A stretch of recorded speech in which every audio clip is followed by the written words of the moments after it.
اي لعيب في مصر وفي افريقيا كلها بيتمنى يلعب في نادي الزمالك. ما فكرتش في اي نادي تاني؟ لا. يعني كان كل تفكيرك نادي الزمالك.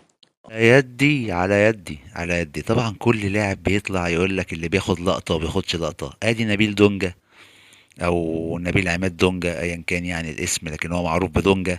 كان بيقول لك ابدا انا تفكيري كله في نادي الزمالك وبتاع. في ناس بتحب تسوق اول الحاجات دي. تمام.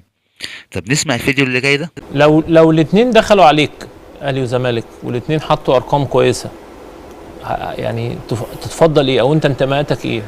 لا بص يا كابتن سيف، هو انا يعني حته ما بلعبش على حته الانتماء دي قوي. انا لاعب محترف يعني، سواء اهلي سواء زمالك سواء بيراميدز سواء في اي مكان تاني. وانت صغير كنت بتشجع ايه؟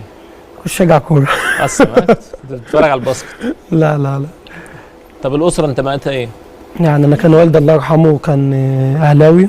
والدك كان اهلاوي دي فيها كلام، الله يرحمه طبعا، لكن كان